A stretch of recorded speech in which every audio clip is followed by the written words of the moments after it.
Welcome to Life Esteem, a program committed to deliver information that's important to you and your community.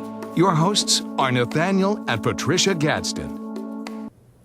Hello and welcome again to Life Esteem. Always great to have you as a viewer. Pat and I truly enjoy this opportunity. Today we're going to talk about the program. And the program has been around in this community for a while, doing tremendous work. And we have the Executive Director, Valerie Simmons, here. Valerie, so glad to have you here today to talk about the program. Well, thank you. It's always a pleasure. And how long has the program been around in this community? Well, actually, I'm very proud to announce that this year we are celebrating 35 years of services in the greater Harrisburg area. So that's 35 amazing. Years. It is. It is amazing. And I'm going to let Pat take the lead on this because Pat actually served on your board of directors, for what I understand. Absolutely. She is one of our past presidents, and we miss her. Yeah. We miss her.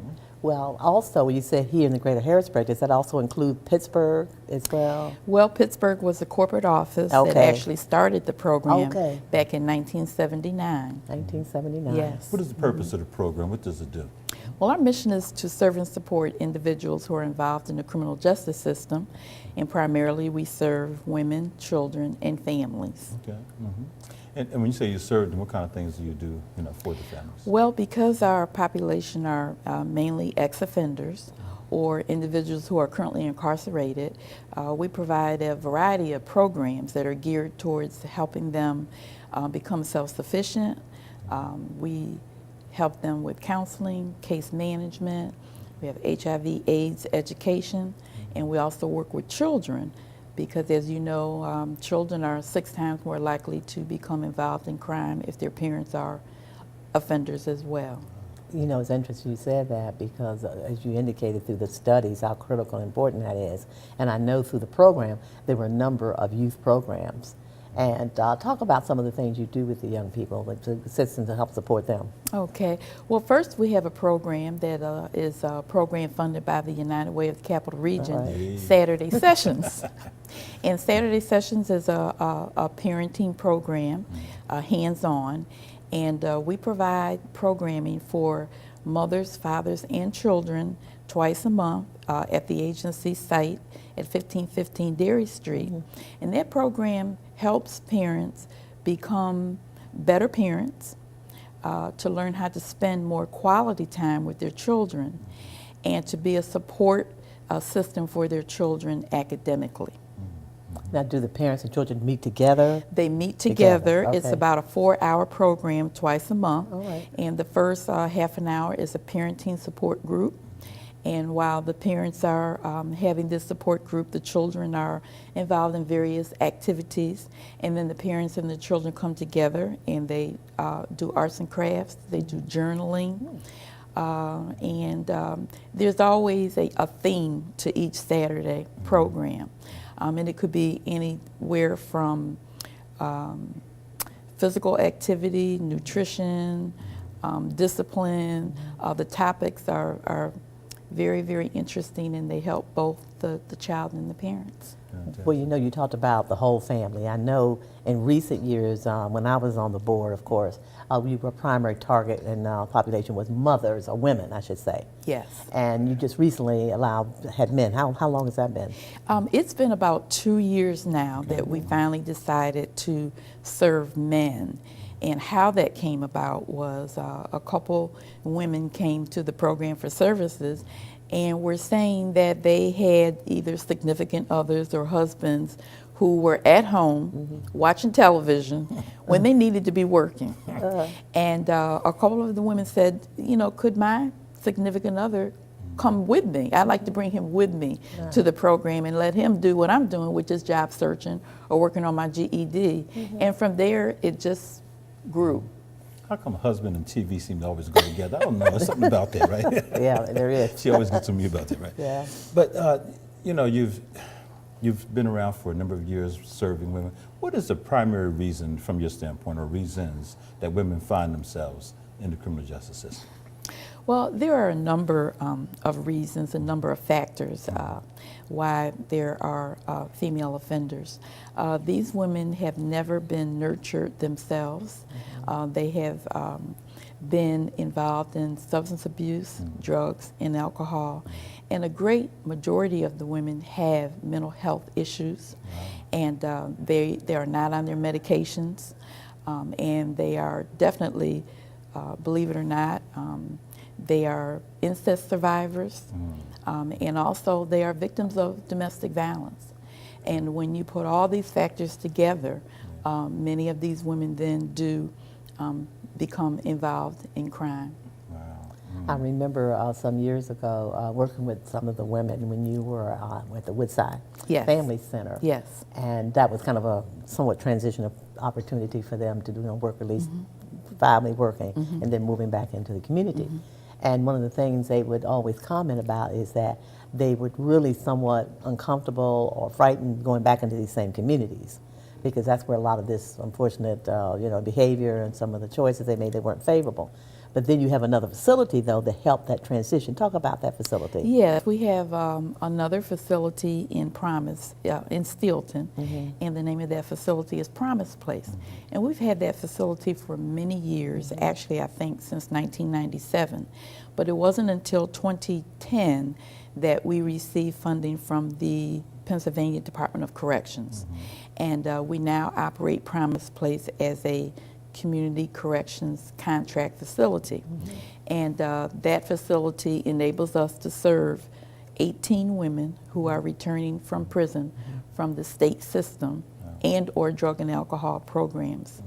And we serve them by providing them with housing, and they're allowed to participate in treatment. They do then look for work, or they can go to school, and they can just work on themselves before they're released back into the community. And with that contract, we also work with the Bureau of Community Corrections. Many of these women are on probation or parole. So it's kind of like a team effort to get these women prepared when they're released to go back into the community. What's the recidivism rate?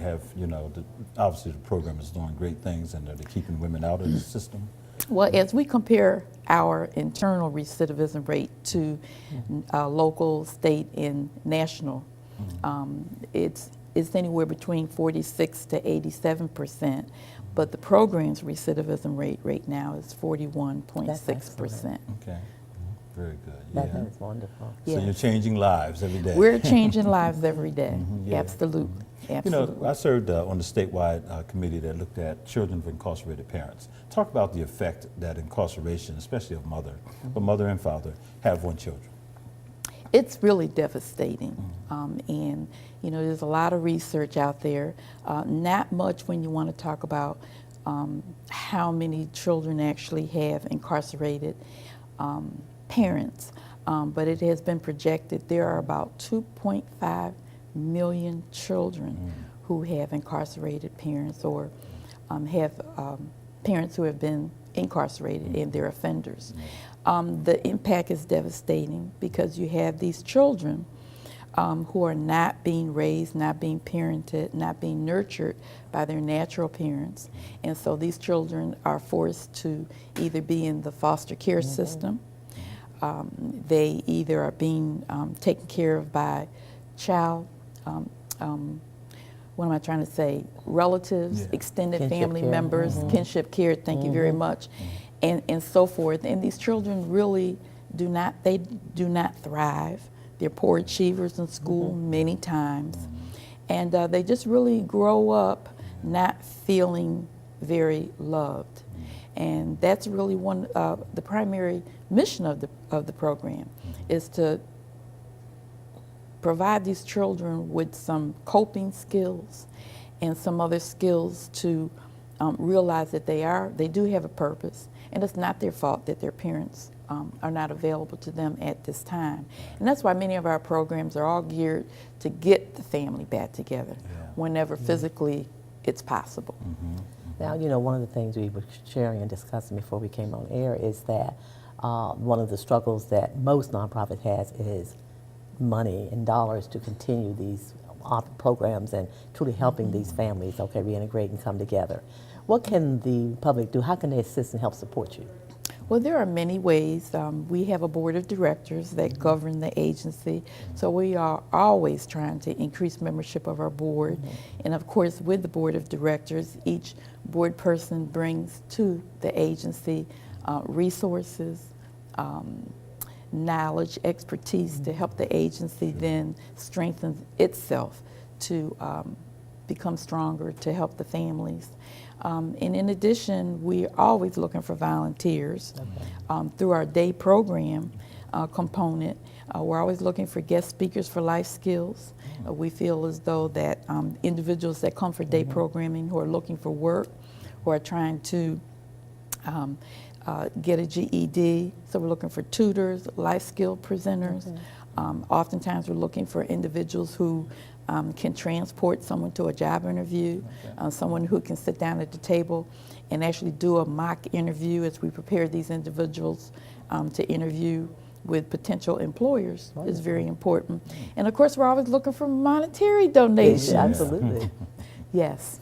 Now, one of your major fundraisers, tell people how to contact you based on the fact that you, in fact, do need these volunteers and other resources. Okay.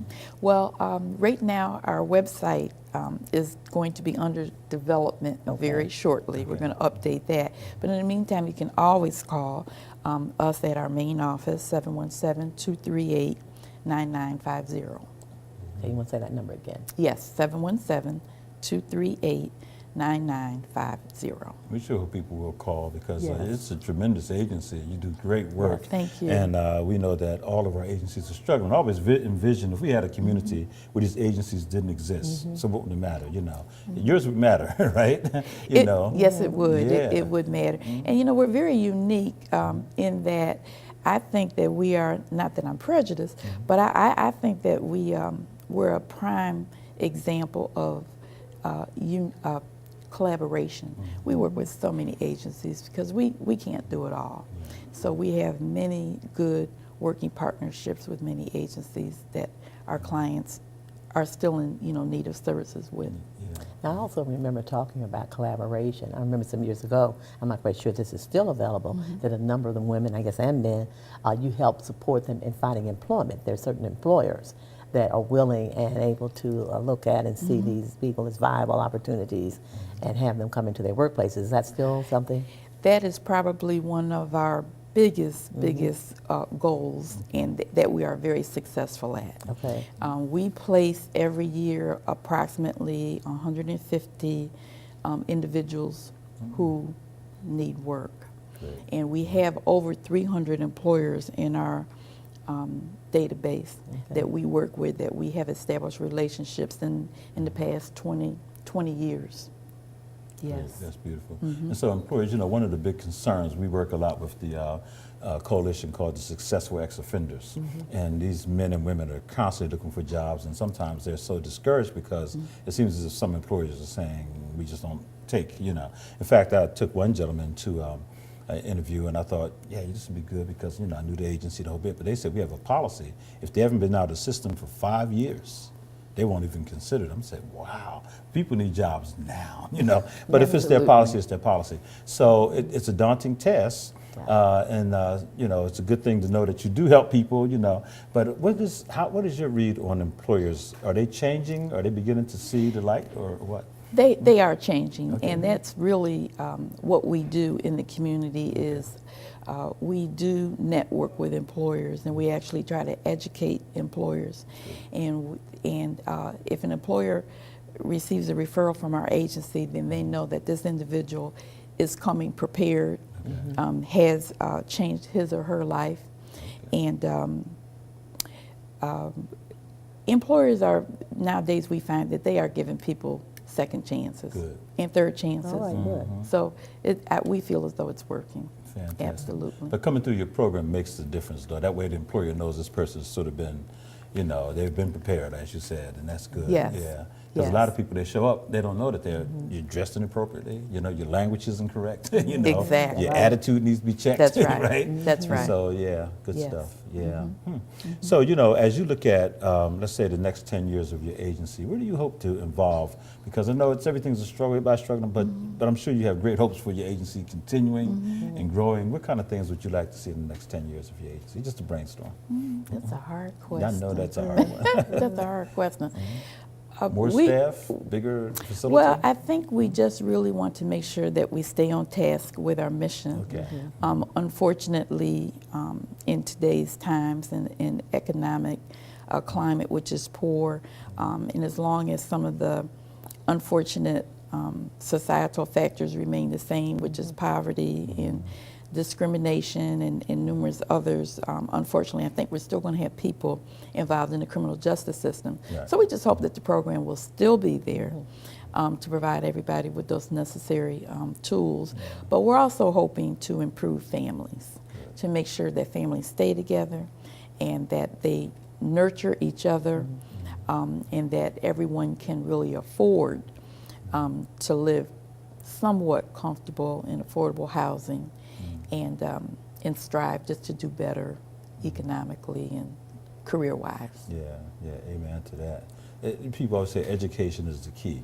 It is. Do you find that to be? Yes. Okay. Yes, we do. Yes, How do we you do. incorporate that whole piece into your? Well, believe it or not, in today's times, there are still many adults who are in need of literacy and education, and we try to provide those services. And now with the new GED testing, testing changed in January, Right. and now the GED exams are done by computer, which is very kind of it's kind of scary Yeah. to know that you're going to do your exam on a computer. So we're trying to help our clients become familiar with that. But there are many people who really need a GED. Because a lot of these people days. are computer illiterate, and That is they're correct. intimidated by that computer. Yes. Yeah. And also, I understand the test has actually gotten a little bit harder. If you will. It is. Yeah. It is harder. So It is harder. What does that mean for all these people who are dropping out of school and not? It's going to be Exactly. tougher. It's a tougher road to hoe. Yes. Yeah. Yes, it is. Even the military, I understand, won't accept people, even if they have the GED. Oftentimes, they'll still say no. We don't take you. And so it's tougher. So to prepare themselves. Now, do you do intervention work also, or prevention? I should say, prevention work. Of course you do, because you work with the younger kids. Yes. Yeah, sure. That's the prevention Yes. right there. Yes. Absolutely. We do. We work with adolescents. I was going to ask you about that. I remember through, that. Remember Yeah, yes. the acronyms Exactly. DAP and TAP. Yeah. It's treatment and detention alternative programs Okay. in conjunction with Dauphin County Juvenile Probation and Children and Youth. Okay. And so we work with the adolescents who are either facing court charges or they've been placed on juvenile probation, formal supervision, and we provide them with case management for anywhere from 30 to 60 days. And during that time, the juvenile case manager supervisor, she spends time with the family in the home, provides that adolescent with a curfew, and provides them with any other support services to make sure that they are adhering to their probation. And I know that's not an easy task. I know that's not I believe easy. it's not. No, Valerie, it's not. Talk about yourself in that you became involved with the program, actually. You're a former resident of Pittsburgh. Yes. And so is that something you were doing there and then you came here? Well, tell us a little bit about Well, that transition. actually, yes. I started my employment with the Program for Female Offenders in Pittsburgh in 1984. Okay. And my first job was a pre-release counselor. I went into the Allegheny County Jail. And from 1984 to 1996, in 1996 I was the Associate Director of Employment and Training. And my then, and she's since retired, the founding executive director of the program, she sent me here to Harrisburg to manage the Harrisburg agency in 1996. Okay. So I was only supposed to be here temporarily. Temporarily. Temporarily. 1996. Yeah, 1996. And the board eventually asked me would I like to stay and become the director. And I said yes, and I've been here ever since. So actually, this June, I will have 30 years of service. 30 years. Yeah. So that 30, now, I know you have probably some big plans for your 35th anniversary. We do. Okay, We anything do. you can talk about at this point? We do. We're going to start in June with our 13th annual Celebrity Waiter event. Oh, boy. And the number that I supplied earlier, please call if you're interested in either coming or becoming a volunteer or being a guest, or we're always looking for celebrity waiters. Nate was one some Yes, years he ago. was. He's Yes, a he celebrity was. waiter. Yes, he was. They It's never hard. invited me back. They were like, oh, good. It's hard work, but it pays off. Great. Yeah. A lot of fun. But throughout this, these next 12, 11 months, actually, we're celebrating 35 years. So we just have an abundance of plans. We're going to have pancake breakfast. We're going to have Shop for a Purpose, which we work with vendors to sell products, and we will receive a commission. And we just really are going to try to celebrate 35 years of service That's great. all throughout the year. Wow. I remember you used to be down on 2nd Street, I think it was. Yes. Way back when, huh? Yes, actually 3rd Street. It was 3rd Street. It was Okay. 3rd Street. Okay. Yes, it was. Mhm. Yes, Okay. and Very now good. we're located on 1515 Dairy, and we're neighbors across the street from Community Action Action Commission. Commission. Yeah. And do you actually do any collaborative work with We Community do. Action Commission? We Okay. do. Yes, we do. We work together.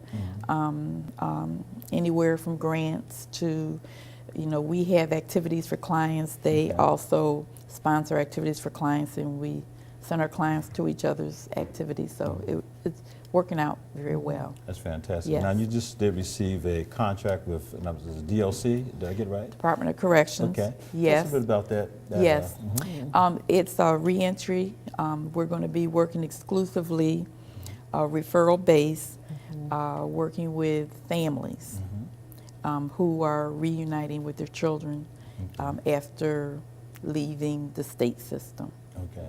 The state system Yes. specifically, yeah. Yes. And do you also work with federal persons coming out of the federal system as well? If we're contacted, okay. but there's not a formal Okay. network, but if we receive, if there's a federal prisoner who is being released and they're relocating to South Central Pennsylvania, and we're contacted, yes, we Wow. do.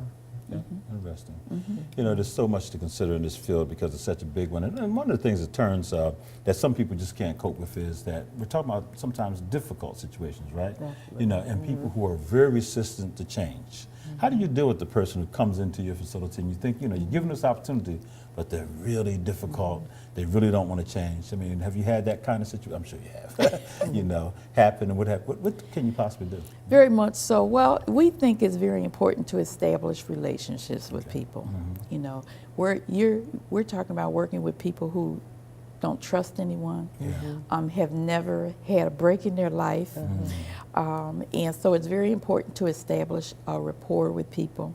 And it's only oftentimes when people begin to trust you that they can open up and they begin to listen to what we can offer them. Yeah. But it's really up to that individual. Right. So we work with individuals, all types, very resistant, oftentimes not really realistic about what way they should go, what are some of their goals, and not really looking at their obstacles.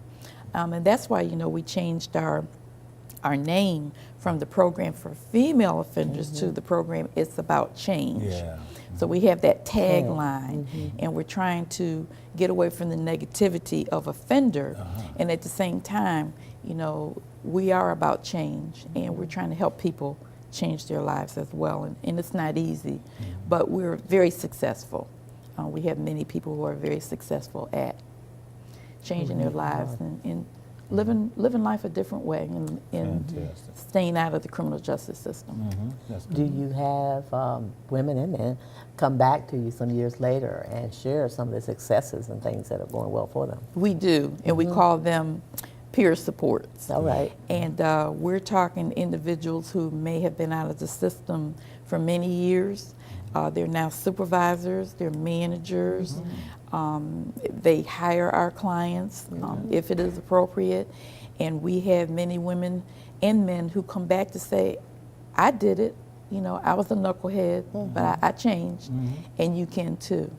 And That's wonderful. it's very, very supportive, very powerful. Yeah, that's good. Absolutely. Very good stuff. I know one time you and I served together on the coalition. It was the FEMA, you know, the housing, Yes, homelessness, yes. and this kind of thing. Is the program still doing that kind of work as well? Yes. Okay. Yes, and how we does that, do. How do you do that? Well, I sit on the committee. Okay. And of course, you know, we're responsible for food and shelter funds that go to appropriate agencies to help individuals, and many of our clients are eligible for those services. Great. So we send them to those agencies. Excellent, excellent, good. Yes. And that's the thing, you know, there's so many needs. They don't come, your clients don't come with just that one need. They come with so many needs that you have to address. So you have to have all those linkages to different agencies. Absolutely. Yeah, Absolutely. good. Has the United Way been helpful to the program? Oh, very much so. I just get a plug in here Very first. much so. We don't know what we would do without the United boy. Way of the Capital Region. Yes, we've been program funded for, oh my goodness, I want to say maybe 3 decades, almost 3 decades. So yes, they are very good listeners, and we don't mind helping with fundraising when it's campaign time. And they are very good about seeing that the needs of the community are taken care of. Fantastic. Absolutely. How do you partner with the schools also? You know, I was here, and I, you know, love the Harrisburg School District, Susquehanna, Central Dauphin, and all the school districts surrounding. I think they do a tremendous job, but they always get criticized, you know, and I know it's a daunting task. But how do you partner with these schools to, you know, serve your clients? Well, our juvenile case manager supervisor is very involved with the school district, especially Harrisburg School District. So when she has a child who is in need of services, she is invited to the school, and she talks to the parents and the guidance counselor and the teachers if necessary. And you know, the Harrisburg School District does a lot of initiatives, and we're invited to join in those initiatives and those discussions. So yes, very Well, you know, much it's involved. interesting you talked about that particular case management, but one of the things too I think has been successful for you is that you have retained staff that's been with you for a long time. Yes. And that is really remarkable, because in today's world and time, people tend to turn over. But you've had a number of people that have been around a good 20 years or so, right? 18. 18. 18 years. We have 2 staff who have 18 years of service, and we have 1 staff with 10 years of service, and another staff with 3 years of service. And then our part-timers vary. Right. But you are absolutely right. We do have very good staff retention. And I guess people love what they do. Right. Yeah, They and do also love having what that they do. experience allows them to have seen all of the, Yes. so they know what it takes, you know. Yes. It's really good. Yes. IMC, I would love to see, we're down to only 1 minute, so I'm not going to ask that question because we'll be going forever. But I do hope that one day we can get the IMC, which is the Interdenominational Ministers Conference, and the you know, program, to maybe start doing some collaboration together. I think that'd be perfect. That would Get be some ministers that would be involved. wonderful. Valerie, we've Looking run out of forward to time, it. but you always have been a great guest for us, and you know, much success with your program. Thank you so And much. it's called The Program. It's on Derry Street. The exact address is 1515 Derry Street. 1515 Derry Street, and they're doing a tremendous work in our community. Support them and support the rest of the community by doing so. We hope that you're going to have yourself a blessed day. Hey, thank you for watching Life Esteem. Goodbye.